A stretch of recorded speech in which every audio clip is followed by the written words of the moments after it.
नमस्कार। आकाशवाणी से विश्व दर्पण के साथ मैं विशाल शर्मा।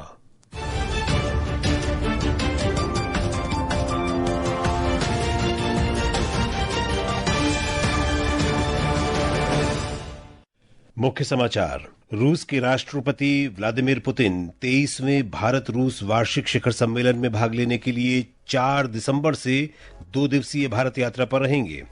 वे प्रधानमंत्री नरेंद्र मोदी के साथ वार्ता भी करेंगे। श्रीलंका में चक्रवात दित्वा के कारण 61 लोगों की मौत। भारत ने ऑपरेशन सागर बंधु के अंतर्गत श्रीलंका को सहायता भेजी। अमेरिका के राष्ट्रपति डोनाल्ड ट्रंप ने व्हाइट हाउस में गोलीबारी की घटना के बाद विकासशील देशों से प्रवासन रोकने संबंधी योजना की घोषणा की।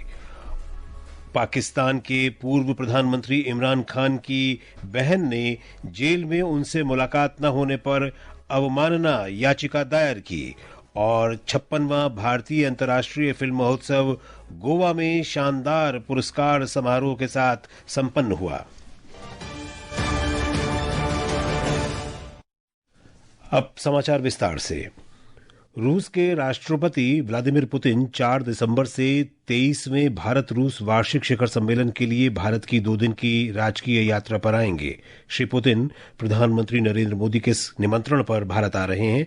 विदेश मंत्रालय ने कहा कि यात्रा के दौरान रूस के राष्ट्रपति प्रधानमंत्री मोदी के साथ वार्ता करेंगे। राष्ट्रपति द्रौपदी मुर्मू भी श्री पुतिन के सम्मान में एक भोज का आयोजन करेंगी। आगामी राजकीय यात्रा और भारत तथा रूस के नेतृत्व को द्विपक्षीय संबंधों में प्रगति की समीक्षा करने का अवसर प्रदान करेगी। ये विशेष और विशेषाधिकार प्राप्त कार्यनीतिक साझेदारी को मजबूत करने के लिए दृष्टिकोण भी निर्धारित करेगी और पारस्परिक हित के क्षेत्रीय और वैश्विक मुद्दों पर विचारों का आदान प्रदान करेगी। रूस ने आज घोषणा की कि जिनेवा में अमेरिका और यूक्रेन के अधिकारियों के बीच हालिया वार्ता के बाद अमेरिका ने रूस के साथ अपनी शांति योजना के प्रमुख विवरण साझा किए हैं। रूस के राष्ट्रपति के प्रेस सचिव दिमित्री पेस्कोव ने कहा कि अगले सप्ताह मॉस्को में इस जानकारी की समीक्षा की जाएगी। श्री पेस्कोव ने कहा कि रूस यूक्रेन में संघर्ष के समाधान के लिए बातचीत के लिए प्रतिबद्ध है, लेकिन रूस सार्वजनिक चर्चा से बचना चाहता है। यूक्रेन के राष्ट्रपति वोलोदिमिर जेलेंस्की और रूस के राष्ट्रपति व्लादिमीर पुतिन दोनों ने संकेत दिए हैं कि ये प्रयास शांति और सुरक्षा की गारंटी की दिशा में भविष्य के कदमों का मार्गदर्शन कर सकते हैं। अमेरिका में व्हाइट हाउस के पास अफगानिस्तान के एक नागरिक द्वारा कथित तौर पर 2 नेशनल गार्ड सदस्यों पर गोलीबारी के कुछ दिनों बाद अमेरिका के राष्ट्रपति डोनाल्ड ट्रंप ने एक व्यापक आव्रजन निर्णय की घोषणा की है। इस बारे में श्री ट्रंप ने कहा कि उनका इरादा सभी विकासशील देशों से प्रवासन को स्थायी रूप से रोकने का है। एक रिपोर्ट।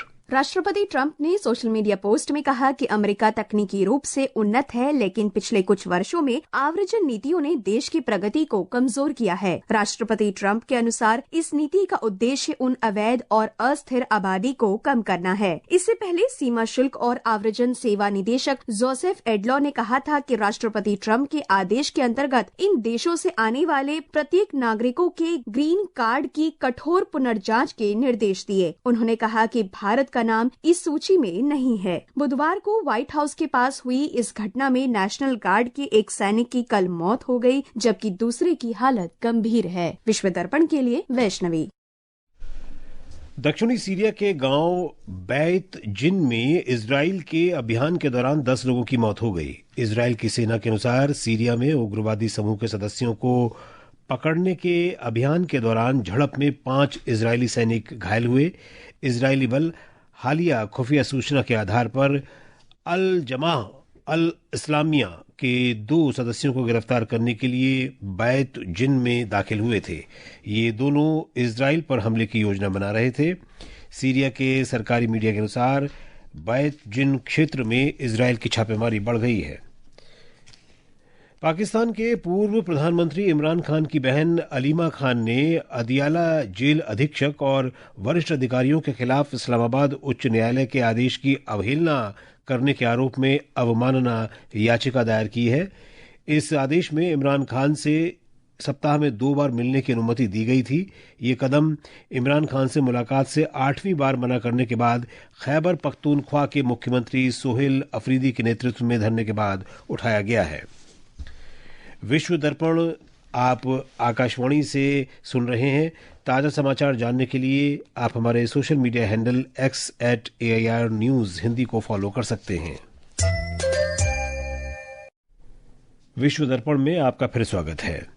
56वां भारतीय अंतर्राष्ट्रीय फिल्म महोत्सव गोवा में शानदार पुरस्कार समारोह के साथ संपन्न हो गया। इसमें दुनिया भर की बेहतरीन फिल्मों को सम्मानित किया गया, जो इस वर्ष की फिल्मों के उत्सव का यादगार फिनाले था। बेस्ट फीचर फिल्म के लिए प्रतिष्ठित गोल्डन पीकॉक अवार्ड वियतनामी फिल्म स्किन ऑफ यूथ को दिया गया। सिल्वर पीकॉक कैटेगरी में संतोष द्वाखर ने मराठी फिल्म गोंधल के लिए बेस्ट डायरेक्टर का अवार्ड जीता। उबेइमार रियोस को स्पेनिश फिल्म ए पोएट के लिए बेस्ट मेल एक्टर का पुरस्कार मिला, जबकि जारा सोफिया ओस्तान को स्लोवेनियाई फिल्म लिटिल ट्रबल गर्ल्स में उनके परफॉर्मेंस के लिए बेस्ट फीमेल एक्टर का अवार्ड दिया गया। ईरानी फिल्म मेकर हेसम फरहमंद और एस्टोनियाई डायरेक्टर टोनी स्पिल एक डायरेक्टर की बेस्ट डेब्यू फीचर फिल्म के संयुक्त विजेता बने। केंद्रीय सूचना और प्रसारण राज्य मंत्री डॉक्टर एल मुरुगन ने कहा कि 56वां भारतीय अंतर्राष्ट्रीय फिल्म महोत्सव इफी महिलाओं और युवा रचनाकारों को सशक्त बनाने में सफल रहा है। पणजी गोवा में इफी के समापन समारोह में श्री मुरुगन ने कहा कि इफी ने भारत और विश्व के बीच की दूरी को पाटा है। Every year IFFI is getting new flavors. इस साल इफ्फी में कई नए रंग आए हैं। ये महोत्सव को और भी निखार रहे हैं। इस महोत्सव का उद्देश्य भारतीय सिनेमा को वैश्विक स्तर पर प्रचारित करना है। इफ्फी युवा निर्माताओं को वैश्विक स्तर पर ले जाने के लिए एक मंच प्रदान कर रहा है। Cinema producers to take up them to the global level. Bharat ने आज ऑपरेशन सागर बंधु शुरू किया। इसका उद्देश्य चक्रवात दितवाह से प्रभावित श्रीलंका को राहत सामग्री और जरूरी मानवीय सहायता और आपदा राहत मदद देना है। श्रीलंका पिछले कुछ दिनों से इस प्राकृतिक आपदा से जूझ रहा है, जिसमें 61 लोगों की मौत हो गई है और 25 लोग लापता हैं। प्रधानमंत्री नरेंद्र मोदी ने दितवाह के कारण अपने प्रियजनों को खोने वाले श्रीलंका के लोगों के प्रति संवेदना व्यक्त की है। श्रीलंका के तटीय क्षेत्र में चक्रवाती तूफान दितवा 3 किलोमीटर प्रति घंटे की धीमी गति से आगे बढ़ रहा है। ये काराइक्काल से 300 किलोमीटर दक्षिण पूर्व, पुदुचेरी से 410 किलोमीटर और चेन्नई से 510 किलोमीटर दूर स्थित है। इसके श्रीलंका के उत्तर पश्चिम की ओर बढ़ने और 30 नवंबर की सुबह तक उत्तरी तमिलनाडु और दक्षिणी आंध्र प्रदेश के तटों के पास बंगाल की खाड़ी के दक्षिण पश्चिम तक पहुंचने की प्रबल संभावना है। इस बीच तमिलनाडु के पम्बन समेत रामनाथपुरम जिले के निचले इलाकों में तेज बारिश हो रही है। एक रिपोर्ट। चक्रवात से प्रभावित इलाकों में राष्ट्रीय आपदा मोचन बल के दलों को भेजा गया है। मुख्यमंत्री एम के स्टालिन ने आज तटीय जिलों के जिलाधिकारियों के साथ किसी भी स्थिति से निपटने की तैयारियों की समीक्षा के लिए एक वर्चुअल बैठक की। चेन्नई में राज्य आपदा प्रबंधन केंद्र को भी हाई अलर्ट पे रखा गया है। कई जगहों पर रेड और ऑरेंज अलर्ट जारी किए गए हैं। एहतियात के तौर पर चिकित्सक और बचाव दलों को आपातकाल स्थिति के लिए तैयार रखा गया है। राज्य के कुछ अंदरूनी जिलों में भी रविवार तक बारिश की संभावना है। अभी दक्षिण जिलों में 50 से 60 किलोमीटर प्रति घंटे की रफ्तार से तेज हवाएं चल रही हैं। जलाशयों में पानी के स्तर पर लगातार नजर रखी जा रही है। चेन्नई से जॉय की रिपोर्ट के साथ समाचार कक्ष से शशांक कुमार। और अब अंत में मुख्य समाचार एक बार फिर। रूस के राष्ट्रपति व्लादिमीर पुतिन 23वें भारत रूस वार्षिक शिखर सम्मेलन में भाग लेने के लिए 4 दिसंबर से 2 दिवसीय भारत यात्रा पर रहेंगे। वे प्रधानमंत्री नरेंद्र मोदी के साथ वार्ता भी करेंगे।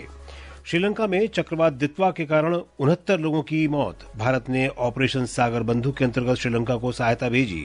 अमेरिका के राष्ट्रपति डोनाल्ड ट्रंप ने व्हाइट हाउस में गोलीबारी की घटना के बाद विकासशील देशों से प्रवासन रोकने संबंधी योजना की घोषणा की। पाकिस्तान के पूर्व प्रधानमंत्री इमरान खान की बहन ने जेल में उनसे मुलाकात न होने पर अवमानना याचिका दायर की। और 56वां भारतीय अंतर्राष्ट्रीय फिल्म महोत्सव गोवा में शानदार पुरस्कार समारोह के साथ संपन्न हुआ। इसके साथ ही विश्व दर्पण का ये अंक समाप्त हुआ। नमस्कार।